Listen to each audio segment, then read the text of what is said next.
이번 시간에는 친환경 생활을 어떻게 실천할 것인지에 대해서 함께 하겠습니다.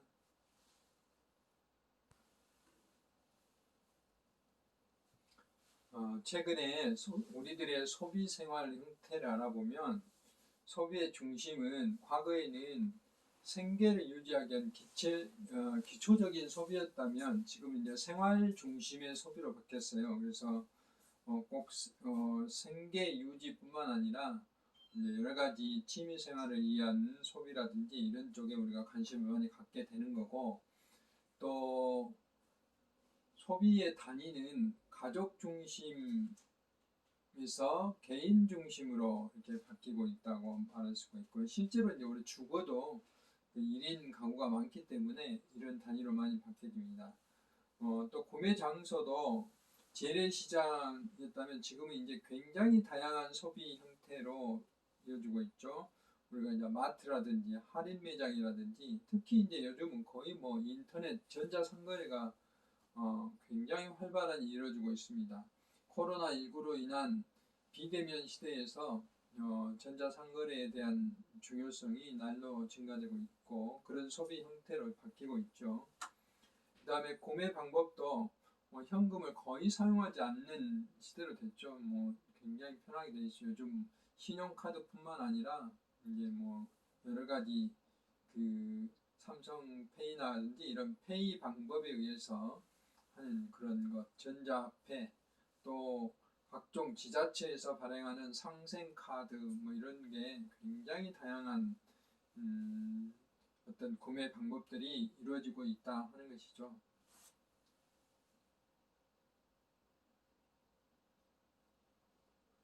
또 우리가 이제 스마트폰, 인터넷 이런 게 없이는 살 수 없을 정도로 모든 국가 시스템, 또 우리 지역 시스템, 학교 시스템, 우리 가정의 시스템들이 인터넷에 의해서 움직이고 있기 때문에 이런 것에 대한 통신비 지출이 가정 소비 생활에 굉장히 많은 비중을 차지하고 있고, 또 1인 가구가 늘어남으로 인해서 소포장 단위의 어떤 음식이나 식재료가 많고요. 가전제품이라든지 이런 것들도 이런 1인 가구에 대한 이런 가전제품도 많이 개발돼서 나오고 있습니다. 또 이제 코로나19로 인해서 여행 같은 게 좀 어려움이 있긴 하지만 여행, 건강식품 또는 건강 진단과 같은 건강이나 의료 서비스, 웰빙이라든지 웰리스라든지 이런 여러 가지 소비가 증가되고 있습니다. 그다음에 이제 교육비 증가도 이런 것들이 전반적인 소비의 어떤 형태다라고 이제 이야기를 할 수가 있습니다. 우리나라뿐만 아니라 이제 외국도 거의 비슷한 소비 생활을 하고 있는데, 미국의 경우에도 우리나라처럼 소량 구매가 생활화됐다든지, 특히 이제 우리나라하고 미국과 큰 차이점은 야드 세일 또는 거라지 세일이라고 하는데, 주차장이라든지 집 앞에 조그만 틀 대문 앞에서 이제 자기가 사용하지 못하는 것들 내놓고 이렇게 우리로 말하면 당근마트 같은 이런 것이 이제 우리하고 좀 차이가 있어요. 독일의 소비 문화는 근본적으로 근검 전략이 생활화되어 있기 때문에 충동 구매를 거의 하지 않고 중고품을 이용한다든지 분리수거나 재활용이 잘 되고 있다든지 이런 것들이 이제 독일의 소비 문화라고 할 수가 있고요. 프랑스는 전통적으로 이제 낡은 것을 소중하기 때문에 벼룩 시장이 활성화된 거. 그다음에 일본 같은 경우는 이제 산무 소비, 사지 않고 갖지 않고 버리지 않는다 이런 게 이제 특징이 있고 공동 구매한다는 그런 것도 있습니다. 이제 이렇게 산무 소비를 하면 경제가 안 돌아가서 좀 문제는 있을 것 같아요. 이런 경우는 사람이 살 수가 없죠. 일본처럼 생활 문화를 갖고 있으면. 근데 요즘은 전 세계가 현재 우리가 추세가 공동 구매와 공유예요. 공유 경제가 현재 추세예요. 공유 경제, 우리 여러분 알다시피 이 카카오 택시라든지 이런 게 이제 어느 정도 완벽한 공유는 아니지만 공유 단계고, 뭐 공유 주방이라든지 공유 어떤 가게라든지 이런 게 이제 계속 늘어나고 있어요. 그래서 미국의 어떤 도시는 아예 공유 도시를 조성하는 경우도 있고 그런데, 아마 앞으로 2, 3년 내에 우리 공유 경제가 굉장히 발달하리라고 봅니다. 특히 자율주행 자동차가 이제 활성화되면, 지금 현재 굉장히 많은 이제 시범 운영들을 하고 있는데, 이게 소비자가 운행할 수 있을 정도까지만 되면 굳이 우리가 차를 가질 수가 없잖아요. 가지고 있을 필요가 없어요. 자동차의 소유가 필요 없게 되는 것이죠. 이런 것들이 이제 공유 경제의 시발점이 되지 않을까 생각을 합니다. 중국의 소비 생활은 이제 그 신세대들의 소비라든지 또는 이제 우리 동양의 어떤 소비의 어떤 패턴하고 거의 비슷한 것 같아요. 그다음 영국의 소비 문화도 친환경에 중점을 둔다든지, 영국은 이제 이런 그 윤리적인 소비, 공정무역, 우리나라도 이제 시민단체를 비롯해 공정무역을 많이 하고 있는데, 공정무역이라는 것은 그 예를 들면 동남아시아에 커피를 생산하는데, 그 커피를 생산하는 어린애들이라든지 이런 그 노동자들을 착취하지 않고 정당한 돈을 주고, 또 정당한 노동의 대가를 주고, 또 그 농약 같은 것을 적정량을 살포하도록 하는 이런 것들을 이제 수입하고, 이런 것들을 이제 판매하고 하는 것이 공정무역이에요. 이런 것들이 영국에서 활발히 일어나고 있다 하는 것입니다. 그래서 이제 우리가 지속 가능한 소비 생활이라는 것은 우리의 지구가 이제 그 지금처럼 그 기후 변화라든지 이런 것들이 급격하게 일어나지 않고 어느 정도 지구 생태계라든지 지구 환경이 유지되도록 하도록 소비를 하는 거예요. 앞에서 말한 저탄소 그 친환경 소비 생활 있죠. 지속 가능한 소비라는 게 탄소를 적게 배출할 수 있도록 친환경 제품을 구입한다든지, 또는 우리가 소비를 할 때 친환경적으로 생활한다든지, 이런 것들이 지속 가능한 소비다라고 이제 이야기를 할 수가 있어요. 그래서 자연을 파괴하지 않으면서 필요를 충족시키는 방식, 말 어렵지만 자연을 파괴하지 않고, 왜냐면 우리가 보다 더 많이 걸어다니면 도로를 많이 낼 필요가 없잖아요. 뭐 그런 것이죠, 일종의. 그러기 위해서는 우리들이 이 소비 생활을 친환경적으로 해야 된다는 것이죠. 지금 우리나라의 화두가 아니죠. 세계적인 화두가 그 신기후 체제 파리 협약에 의해서 전 세계가 탄소 중립 도시 선언을 하고 있는데, 제가 이제 이 앞에 강의 시간에 말씀드렸죠. 이러기 위해서 우리나라 현재 그린 뉴딜이라는 정책을 내놔서 현재 시행 중에 있는데, 그린 뉴딜의 그 첫 번째로 꼽고 있는 게 그 그린 리모델링이에요. 아파트라든 오래된 아파트나 주택을, 또는 학교, 공공기관의 건물, 이런 그 건물들을 리모델링을 할 때 패시브 하우스로 만드는 거예요. 패시브 하우스라는 것은 열을 빠져나가지 않도록, 에너지가 적게 소모되도록, 에너지를 직접 생산하도록 하고, 또 에너지가 잘 보존되도록 하면서 환기는 제대로 되게, 이런 것들을 우리는 패시브 하우스라고 해요.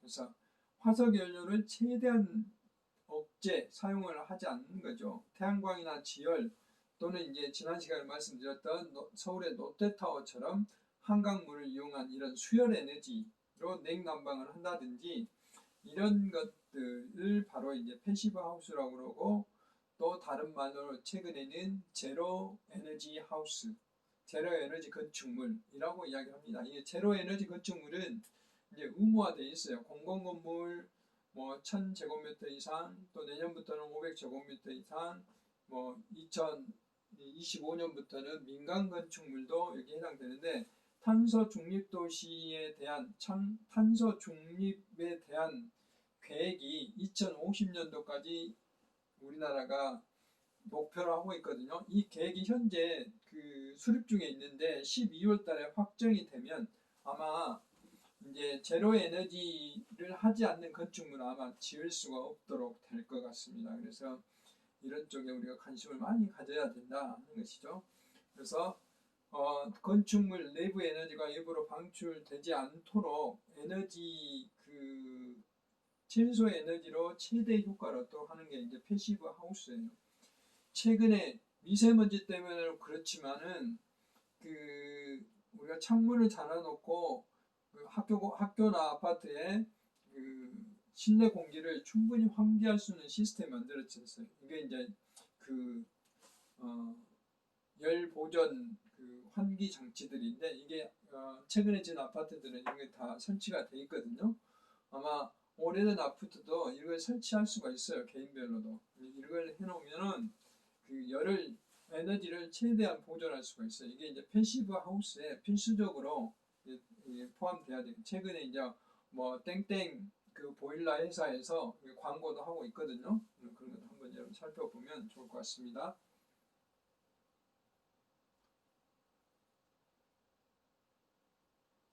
그래서 친환경, 지속 가능한 소비를 하기 위해서는 우리가 다 알고 있는 내용이에요. 제가 강의할 필요도 없이 다 알고 있는 내용들이에요.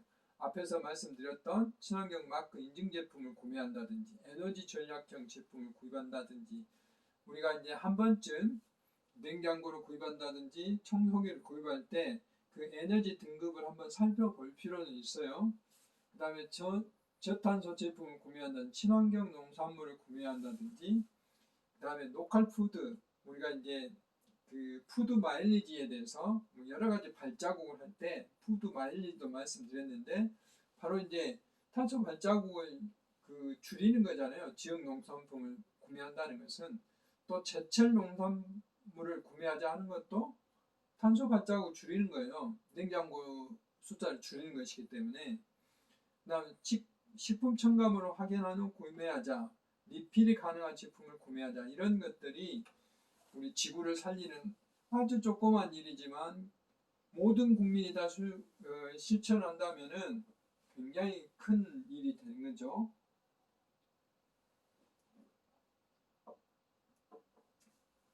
또 겨울철에 우리 학생들의 내복을 거의 다 안 입겠지만 내복을 입는다든지 내복을 입으면 확실히 따뜻해요. 저도 이제 최근 몇 년부터는 추운 겨울에 내복을 입는데 내복을 입으면 확실히 따뜻합니다. 그만큼 이제 그 보온 효과를 이룰 수 있기 때문에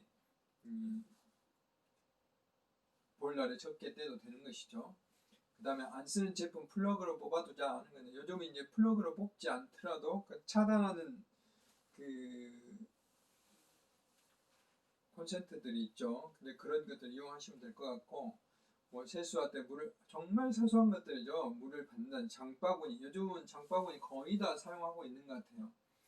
그런데 좀 더 이제 여러분들도 좀 더 실천할 수 있도록 했으면 좋겠고요. 대중교통 가까운 거리는 4층 이하는 걷거나 자전거를 이용하고 합성세제 사용 줄이고 이면지 사용하자 하는 것들 에너지 소비량에 대한 표시인데 이것도 이제 다 이렇게 그 등급이 있어요. 그러니까 KS 월간 소비하는데 소비 전력이 이렇게 나와 있고 그 다음에 이산화탄소 배출량이 나와 있고 그 다음에 연간 얼마 정도의 에너지 소비량이 들어가는가 에너지 소비 비용 그 다음에 세부 제품 정보 그 다음에 효율 등급이 1등급, 2등급, 3등급, 4등급, 5등급 이렇게 나눠지죠. 이런 표시들도 한 번쯤 눈여겨볼 필요가 있습니다. 그다음 우리가 이제 생활하면서 그 소비 생활을 실천하기 위해서 여름철에 이제 쿨맵시를 입자하는 게 돼 있고 제도적으로도 굉장히 신경을 많이 써서 최근에는 이제 공무원들도 그 6월달이 되면 넥타이를 매지 않게 한다든지 이런 그 제도들이 만들어졌죠. 그래서 쿨맵시라는 것은 시원하고 멋스럽다는 게 쿨과 그다음 옷 모양새를 의미하는 맵시의 합성어, 시원하면서도 편하고 또 예절과 맵시를 갖춘 옷차림을 쿨맵시라고 이야기를 한다는 것이죠. 제가 공무원 시간에 약간 특강을 통해서 말씀을 드렸는데 그 공직사회는 예를 들어서 모든 걸 단정하게 해야 된다는 것이 그 법으로 정해졌어요. 품위를 유지하도록. 그래서 꼭 넥타이를 매라는 건 아니지만 단정한 옷차림을 하도록 되어 있어요. 지나치게 머리에 염색을 한다든지 노랑머리를 트린다든지 뭐 이런 것들은 못하도록 되어 있거든요. 그래서 그렇지만 여름철이 되면 헤어스타일도 시원하고 이렇게 단정한 머리로 하면 시원할 것 같고, 그 다음에 노타이 또 셔츠로 이렇게 가볍게, 아직 이제 반바지 입는 것은 몇 번 서울시에서도 시행을 했지만 우리나라는 남자들의 반바지는 이렇게 활발하게 전개가 안 되고 있는 것 같습니다. 또 소재를 시원한 소재로, 신발도 시원한 걸로 신으면 좋은데, 아직까지는 남직원들은 뭐 슬립바를 신는다든지 이런 것들은 허용이 안 되고 있어요. 허용이라기보다는 활성화가 안 된 것 같아요.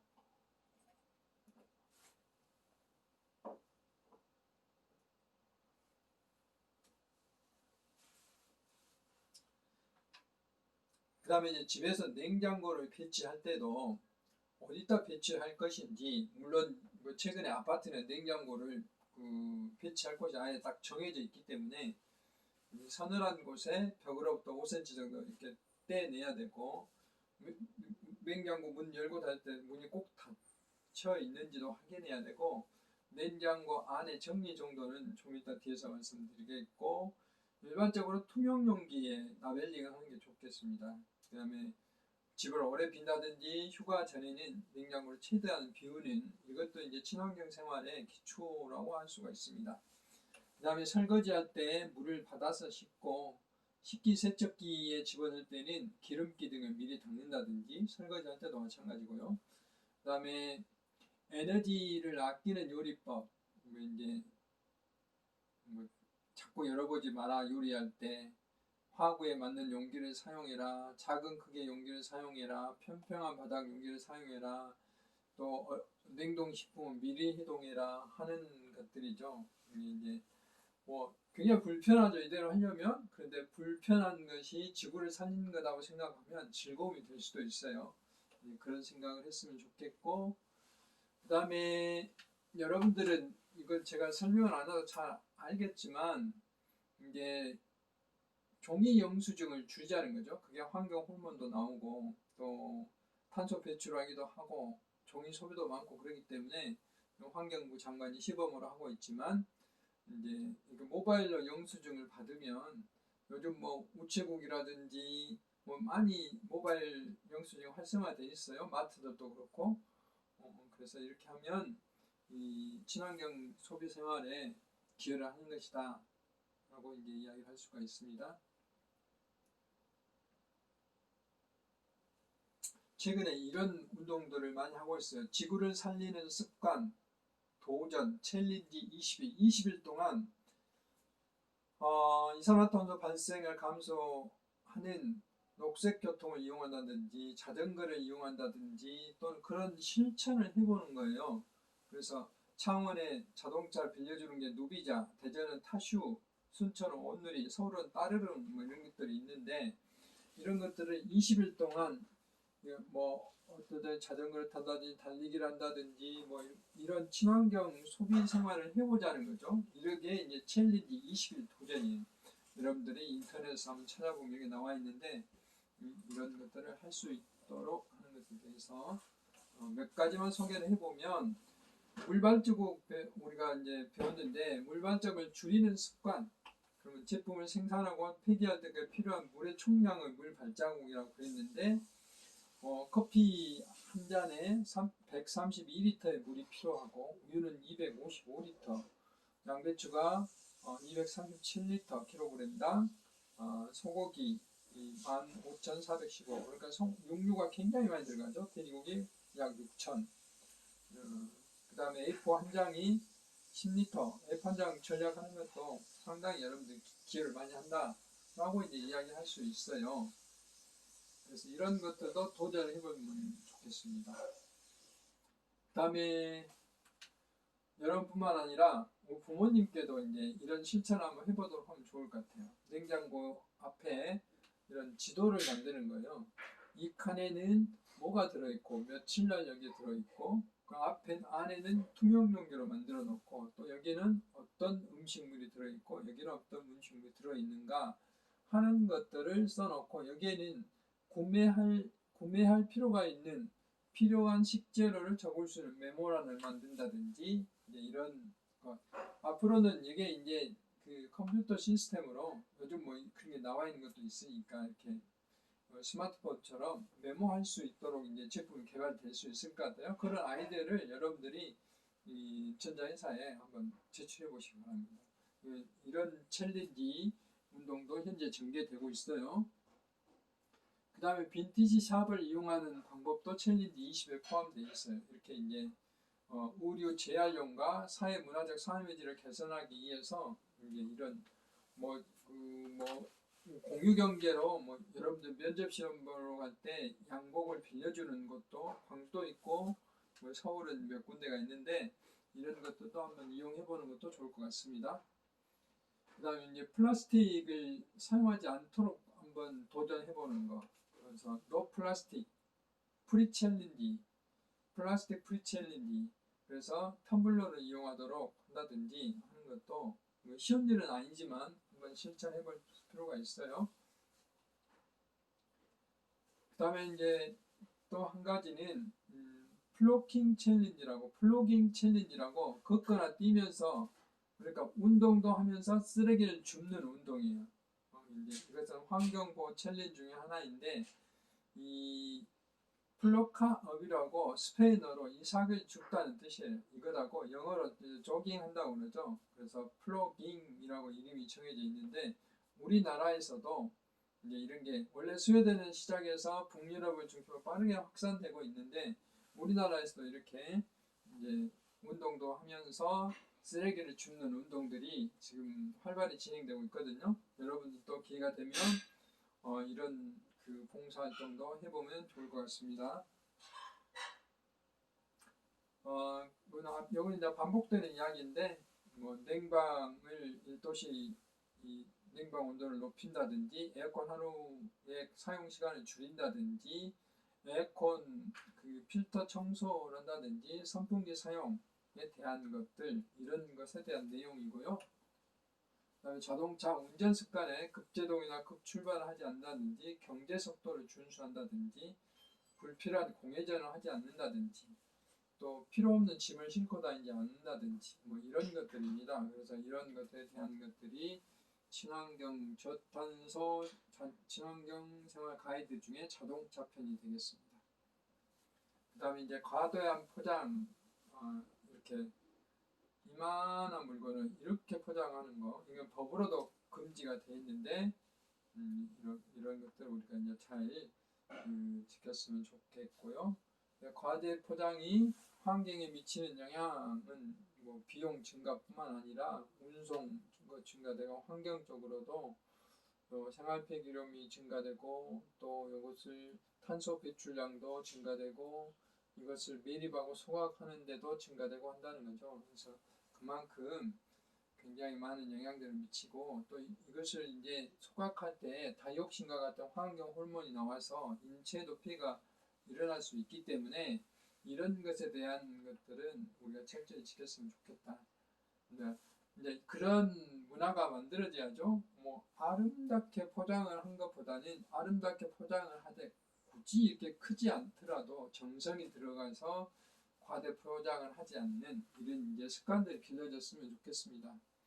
그래서 우리가 이렇게 인구수가 증가되고 있고 식생활 패턴도 외식을 많이 한다든지 증가되고 있고 푸짐한 상차림을 선호하는 문화라든지 환경을 훼손하는 문화, 경제적으로 여러 가지 식량 자원의 낭비 이런 것들이 사회적으로 큰 문제가 되고 있다 하는 것들인데, 이런 분석이 됐으면 이런 것들을 절감할 수 있도록 해야 되겠죠. 그래서 음식을 조리하고 유통하는 데 쓰레기가 제일 많이 나온다는 거죠.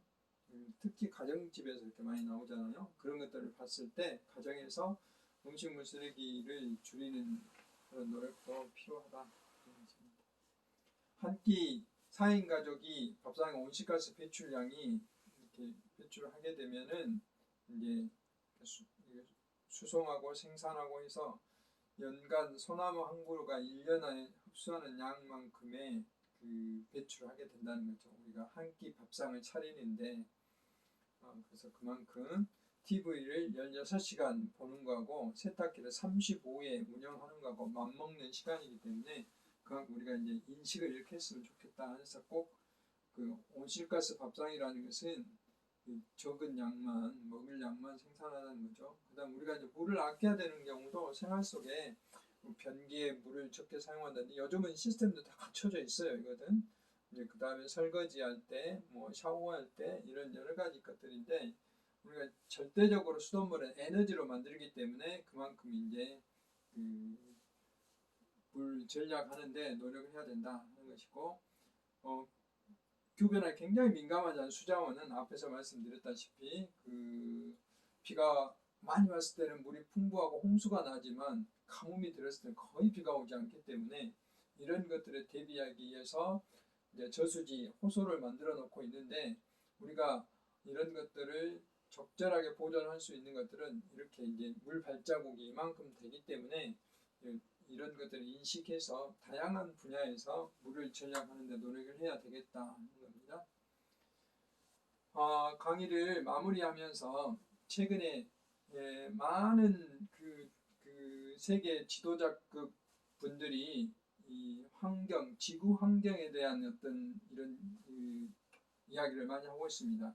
프란시스코 교황님 같은 경우에는 지구가 오렌지처럼 계속 쥐어짤 수가 없다 이 말이에요. 오렌지 쥐어짜면 오렌지에 어떤 즙이 나오기도 하지만 지구는 그렇게 할 수 없어요. 그럼 어떻게 해야 되죠? 우리가 보존해야 된다는 거예요.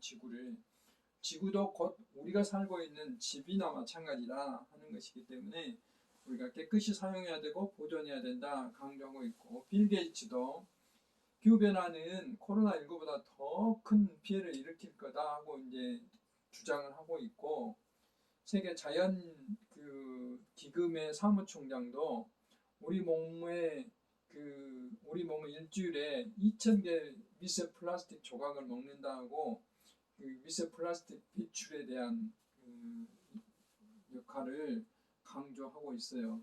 그 다음에 인도의 청소년 환경운동가 간구잠이라는 이 어린이는 15살인데 기후변화를 막는 법을 하루빨리 제정해 주세요 라고 하고 있습니다. 이 외에도 많은 세계의 사람들이 기후변화라든지 친환경 소비를 이렇게 주장을 하고 있어요. 우리가 이게 좀 명심해서 들어보고 그랬으면 좋겠습니다. 그래서 즐거운 불편에 대한 것인데, 이게 앞에서 제가 했지만 우리가 편리하면 굉장히 좋죠. 그렇지만 탄소를 많이 배출하는 소비는 바람직하지 않습니다. 그래서 자전거를 타거나 걸어다니면 굉장히 불편하죠. 그렇지만 한편으로 생각하면 지구를 보존하고 탄소를 적게 배출했다. 제철 과일을 먹는 식재료를 이렇게 이용하는 습관을 기르면 그만큼 즐거운 것이죠. 그런 것들도 한번 생각해 볼 수 있고, 그럼으로써 우리가 지속 가능한 어떤 발전을 이룰 수가 있다 하는 것을 말씀드립니다. 그래서 우리가 지금 당장 우리 앞에 있는 기후 위기를 극복할 수 있는데, 이것은 일시에 해결할 수 없어요. 우리가 그래서 2050년까지 탄소 중립 계획을 수립하고 있는데, 우리들도 앞으로 우리가 살아야 되고 앞으로 우리 후손들이 살아야 될 지구이기 때문에 우리 전체가 노력을 해야 돼요. 그래서 우리가 우리 생태계와 환경 강의 시간을 통해서 생태계가 담고 있는 가치, 그 가치가 상생과 배려 아닙니까? 물질 순환과 에너지를 보존하는 것인데, 그 답이 자연이고 숲이 아닌가 이렇게 생각을 합니다. 그래서 여러분들이 한 학기 동안 저와 함께 생태계와 환경을 수강하시느라고 굉장히 고생을 많이 하셨는데, 제가 강의한 내용을 통해서 다소 전문적인 분야도 있었을 것이고 또 그 한정된 공간에서 비대면 강의로 인해서 제가 말이 좀 빠를 때도 있을 것이고 전달하는데 어려움도 좀 있었어서 여러 가지로 불편하고 어려운 점이 있었겠지만 여러분들 끝까지 수강해 주셔서 대단히 감사합니다. 그리고 앞에서 말씀드렸던 그 기말고사는 제가 15주차에 요약을 해서 다시 올릴 테니까 그걸 참고로 하셔서 끝까지 기말고사까지 잘 임해 주시기 바랍니다. 수고 많으셨습니다.